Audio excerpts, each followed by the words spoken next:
I'm really proud of this, and thank you, Sheriff, for acknowledging. Thank you to the Budget Chair, Phil Ting. I mean, what we've done in the last few years to address Asian hate, we're not reacting to it. We've been leading the nation in that respect. The money we put up for victim services, I'm proud of that. So we're well-resourced.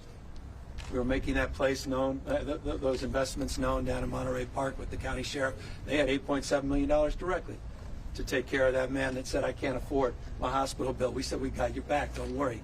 Those resources are there. I see the city administrator here, two remarkable supervisors.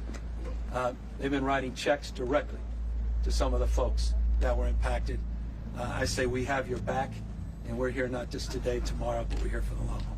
Governor, I want to follow up on a statement that you made just a few minutes ago. You said that the survivors are now in hotel rooms and that they were living in conditions that are probably not right for somebody that's working in a farm. Underneath this tragedy, did you also unearth that perhaps, and please clarify if I heard this wrong, but are they living in slave-like conditions in these farms? I don't want to categorize that. Look, I've spent a lot of time in the state, in every part of the state. I'm not new to some of the struggles and challenges of farm workers. I just signed a card check bill for farm workers, which no other state in the country's done, and we've done more in farm worker housing. I think we just put $100 million this year in farm worker housing, and our commitment through the pandemic was second to none, regardless of your immigration status. This state's the only state in America that even provides universal health care. So I'm not naive to these conditions. I'm just expressing the conditions that were expressed to me. And I want folks to know what we don't know. And I want folks to just be mindful. You know, when we talk about farm workers, talking about human beings, kids. We had 5 or 6 kids we were meeting with. They're sitting in the corner. Thank God. Most of them were so young, I just pray that they don't fully appreciate and understand what's going on. And folks stacked up, half a dozen people, in small little trailers, and some even worse conditions. These floods, living in and around squalor and mud, losing furniture over the course of the last few months. Human beings taking care of you in the middle of floods. Enrique was describing folks out there picking strawberries in the middle of the floods with water rushing knee-high. He's got the evidence to back that up. There every single day. And what did all the farm workers say today? We have no money tomorrow because we're not going to get paid for today. That's the reality. And that exists and persists in many states across this country. And this state is owning up to it, trying to be more transparent. But those conditions are well established and known. Governor, California, as you mentioned, has more gun laws than any other state in the country. And given the state of Congress right now and given these federal judges in the Supreme Court that are targeting many of these laws, what realistically and feasibly do you want to see passed here in California that could strengthen these gun laws? Well, we continue to iterate. We always are self-reflected. Last year we passed another dozen gun safety laws, including a right of private action for individuals to take weapons of war off the streets and ghost guns. So we'll continue to lead by example, and we'll reflect on exactly what occurred once all the facts are collected in terms of Monterey Park, what happened down here, what occurred in Oakland last night, what occurs day in and day out across the streets of this state. But we're not going to back away from our resolve and commitment because it works. We know gun safety saves lives, period, full stop.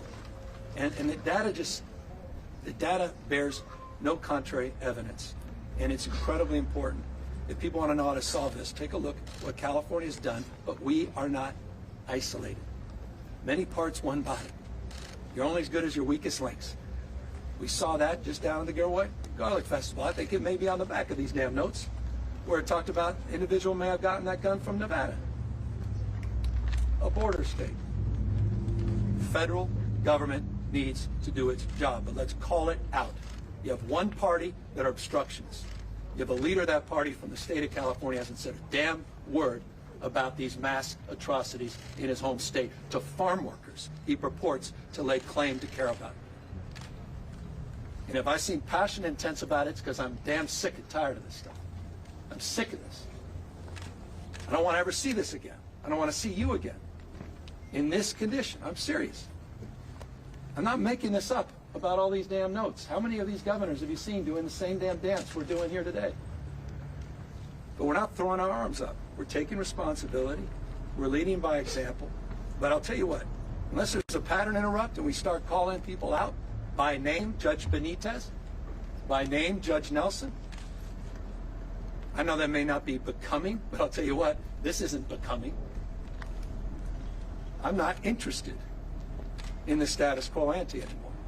Do your damn job. You care about public safety? BS. Unless you are addressing the #1 cause of death for children last year, and that's guns. Don't lay claim you give a damn about public safety. All those people on Fox Primetime. Really? Crime's your #1 issue? You're not going to deal with the leading cause of crime, which is guns? And you still think people should have large capacity magazine clips and weapons of damn war? What frauds. Absolute frauds. Governor, what's your sense of what you... California is specifically helping or is going to help the farm workers from Asian and Latin descent that are undocumented? What is the state of California going to do? Well, we've done it across, well, first of all, we have universal health care. Regardless of your immigration status, we have very intensive programs for farm workers that are well established, that have gotten strengthened because of our COVID protocols, including our harvest to housing programs, including the farm worker housing budget that we passed last year, the intensive services that are provided through extraordinary organizations like ALIS and others that are supported at the county level. We help support the counties in those efforts. We continue to do more as it relates to the unionization to give these workers a voice, and we signed that landmark bill last year for farm workers to organize, which may be the most potent and powerful answer to your question. So this state has a myriad of strategies and interventions, and we have a lot more work to do. Governor, the one that you spoke with, the governor, the one that you spoke with that was very worried about his paying for the hospital bill, he obviously was not aware of universal health care. So tangibly, how do you get that message to each and every one of them? No, we have a lot of work, and we're in the process of implementing it. He wasn't aware of the victim services. Turns out he does have Medi-Cal and does have that support, but there may be some copay issues, and we'll help address that. That's the last thing someone as a victim of violence should be worried about at that moment. They should be worried about their health and their family's health, and we're going to make sure we're there for them. Governor, many of these farmer workers have no rights at their workplaces. I'm sorry? Many of these farmer workers have no rights at their workplaces. They're mistreated by the bosses, and they just don't have the courage to speak up because they don't document it or because they don't speak the same language. And they go to this type of organizations, but not all of them have access to organizations, because this is not the only farmer workers community here in California. There are so many. So what are you going to do to ensure their safety at their workplaces? Because this could have been prevented. It may be someone that knew that person spoken out. We're going to have to do more to fund programs like ALIS. We're going to have to do more to do the kind of outreach we've been doing with community-based organizations all up and down the state of California. Things that we initiated at a new scale during the COVID efforts. We have to continue to do that across the level of supports beyond just the pandemic. And we're in the process of doing all of that. We provide free legal services. We provide all kinds of supports that are unique in the United States, including the kind of supports that we're offering as it relates to addressing a fundamental issue, and that's housing. And housing scarcity is a problem all across the state. And I think that the challenge is, for some folks, you shut these places down, they got no place to go either. And they have no income, no support. These are complicated issues, and no one's naive about that. And we're addressing them is much or more than most states. But again, we have a responsibility to scale these efforts. How do they know they have access to that? Well, that's done in a culturally competent way at the community level. And that vision that the state has is realized hyper-locally. And that's, with humility, I say that. I'm very mindful of that. That for us just to pass a program doesn't solve a problem. It's the point you were asking as it relates to healthcare. No one knows they have the rights or access or has the confidence. We've got to meet people where they are. And that's why programs like ALIS are so important. Last question. Governor, you said there was a farm that was paying its employees $9 an hour. Yeah. Is that correct? That's Do you correct. mind expounding on that? I'll just leave it at that. I mean, guys, come on. That's which one? There are probably 100 of them. I mean, there are probably 600 of them. Within, There are bad actors out there. There are good actors out there too. There's some incredible ag leaders in this community. Incredible ag leaders that raise the bar for everybody. And they're bad apples. Governor, a lot of Asian Americans are afraid these two cases will bring more Stop Asian Hate case. So how do you think, can you make a comment with that? Well, I'm very mindful at Lunar New Year. What happened on Lunar New Year's Eve, day after. We had this tragic experience. We're supposed to be celebrating for the next 2 weeks or so, Lunar New Year's. I'm proud. Look, the Asian community is such a source of pride and strength and vibrancy to the state of California. No state can lay claim to more people of Asian descent. I grew up in San Francisco. A third of our population Asian descent. I live in a state where 27% of us are foreign born, over a third in San Mateo County. What a gift. Majority minority state. But I'm also mindful we saw hate crimes go up 177% against Asians last year. A little more modest in some parts of the country, and we have to do more. Working with Bill Ting and others, we were able to put $156 million in the budget last year to stop Asian hate, and supported 79 community-based organizations already, and we're continuing to do more in terms of collecting data, work partnership with UCLA and others to disseminate campaigns, and not just to focus on hate crimes, but the things that aren't reported, like bullying and harassment and workplace discrimination, people that aren't served, the stuff that's happening on social media, and to call out elected officials that want to use phrases like kung flu or sit there mocking the Asian community. You see it. You see these same folks out there talking about the China flu or the China virus. It's the way they say it. It's not just what they say. You can see right there racial priming every single damn night. You know exactly who you are and they are. That all has to be called out. And that's mindful about that as well. Governor, it was mentioned that the victims in yesterday's tragedy were killed execution style. Do we have any more details? I'll leave that to the sheriff. It's a good opportunity for me to step back. Madam Sheriff, or the FBI.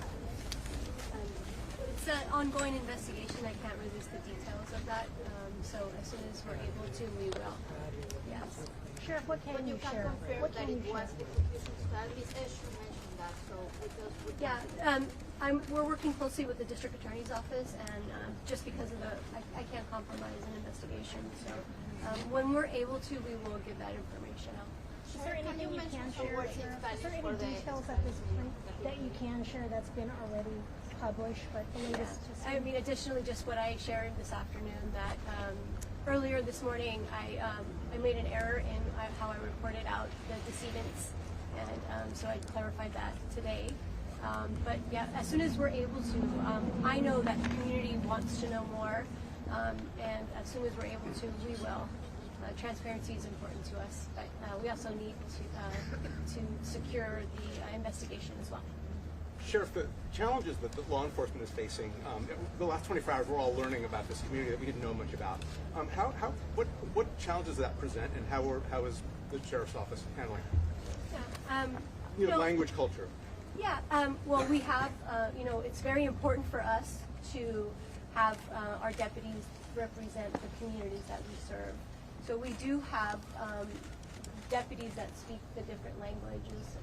We do have deputies that speak Mandarin and Cantonese, Spanish, but there's always challenges when we were dealing with a, multi-complex, different crime scenes. We've never had one of these shootings before in our county, and so we needed more resources, and we were fortunate enough to have those resources through our allied agencies and federal agencies. Thank you, everyone.